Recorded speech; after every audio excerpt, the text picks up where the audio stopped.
In this video, let's talk about exponential growth and decay model. Exponential growth model is described by the function f of x equals a times 1 plus r raised to the power of t. Meanwhile, the exponential decay model is described by the function similar to that growth model, kaya lang minus instead of plus. So f of x equals a times 1 minus r raised to the power of t. Itong exponential growth and exponential decay, actually na-discuss natin to sa previous video, sa lesson 1. The introduction of exponential function, alam natin, exponential function has a general form of f of x equals a times b raised to x. And nadidistinguish lang natin if growth or decay based sa value ng b. If b is greater than 1, we have exponential growth. And if b is a fraction, decay. However, ito kasing general form ng exponential function ay hindi siya helpful when exponential function is applied in real-life examples. So, mas magandang gamitin itong growth and decay model na nasa board sa taas. And explain ko na rin sa inyo kung bakit siya mas magandang gamitin. Because of the variables that you can see. A, the R, the T. Ano-ano ba yung meaning ng variables na yan? In both of this model, A stands for the initial amount or initial value. R represents the rate of growth or rate of decay in decimal. T is the time. 1 plus R is the growth factor. And 1 minus R is the decay factor. So unlike sa general exponential function, in this growth and decay model, we can easily identify the rate of growth or rate of decay. Also, the final value, f of x, and the initial amount or initial value, a. So, try natin gamitin ito, i-apply natin sa ilang example problems.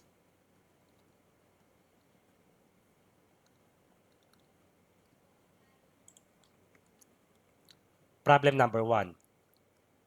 A house bought 10 years ago for $150,000 was sold for $240,000 this year. Which of the following equations below can be used to determine the annual growth rate, R, of the value of the house? So, application to ng exponential growth model. Bakit growth? Kasi sabi, 10 years ago, ang ating value ay 150,000. And this year, lumaki siya. Naging 240,000. So, we will use the exponential growth model. But, before we use that, analyze muna natin. A, the initial amount is 150,000.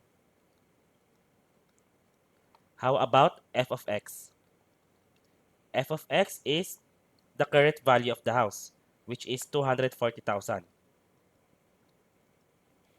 And the time t is, of course, 10 years. Next, isubstitute natin itong tatlong values na to sa ating exponential growth model. Una, copyin ko yung exponential growth model. F of x equal a times 1 plus r raised to t. F of x is 240,000 equals a, 150,000 times 1 plus r. Take note, ang r ay rate of growth at hindi yan given. And then raised to t, which is 10. So, ayan na yon. Ayan na yung answer natin. Which means the correct answer is option B.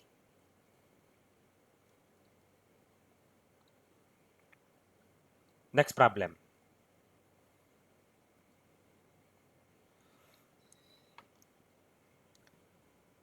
Second problem. Population P of a town is 80,000 this year. If the population decreases at a rate of 4% each year, which expression solves the population after X years? So, paano ito? Okay. Again, sulat natin ang ating given. Ang ating initial population ay 80,000. Next, meron tayong given na rate of 4%. So, ano yan? Rate of growth or decay? Decay yan. because we have the word decreases. So, R is 4%. And sabi natin, kailangan to nakadecimal. So, move 2 decimal places lang to the left. So, that is equivalent to 0.04.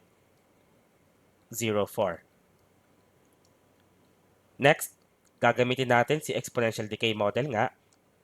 So, we have f of x equals a times 1 minus r raised to t. Substitute natin yung mga values. We have f of x equals a is 80,000 times 1 minus r. The rate of decay is 0.04. And then raised to t. Ang time natin dito ay x years. Tapos simplify na lang natin. We have 80,000. And then 1 minus 0.04, that is 0.96 raised to x. So, ayan na yung sagot. Therefore, the answer is option C.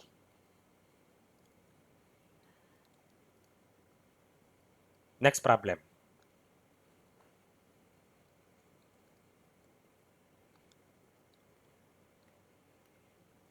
Problem number 3.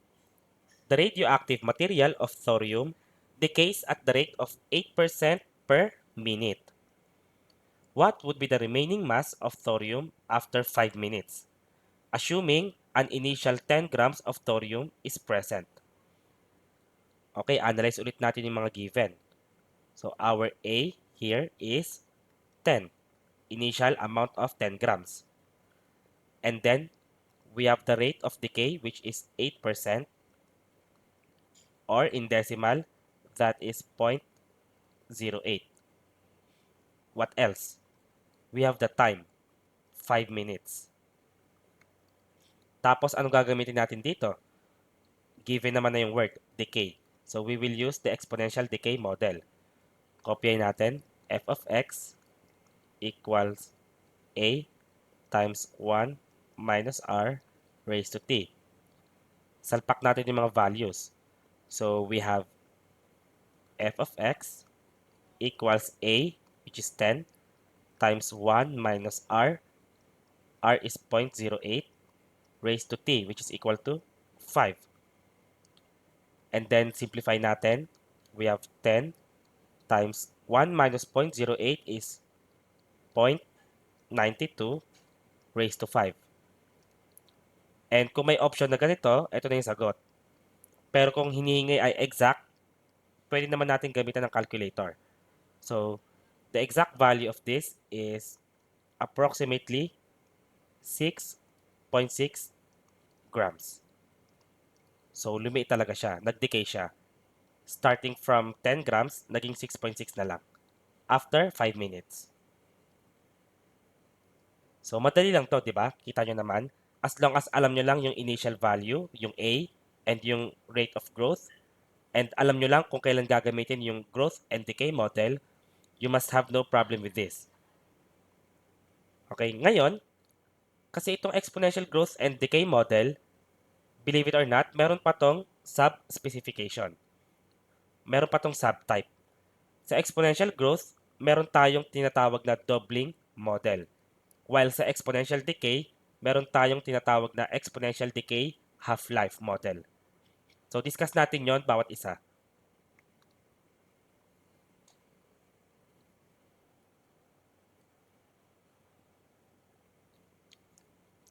Exponential growth doubling time model. So, we have this function, f of x equals a times 2 raised to t over t. Yung 2 rito, that represents the doubling time. Okay, gagamitin natin ito if meron tayong mga situation na may amount na lumalaki by doubling. Okay? So, explain natin yung mga variables. A is the initial amount, T is the time, and D is the doubling time. Magsagot tayo ng isang example problem representing exponential growth doubling time. Problem number 4. The number of rabbits in a certain population doubles every 40 days. If the population starts with 12 rabbits, which of the following gives the total number of rabbits in the population after T days? So, application ito ng exponential growth doubling time model. Gagamitin natin itong formula. But first, we have to identify the correct values. First, the initial number of rabbits is 12 and the doubling time is 40 days. Copy natin yung ating growth model, doubling time. We have A times 2 raised to T over D. Substitute the values. A is 12 times 2 raised to T over D. Ang ating doubling time is 40. And that's pretty much it. Ayan na yung sagot. So the answer is option D.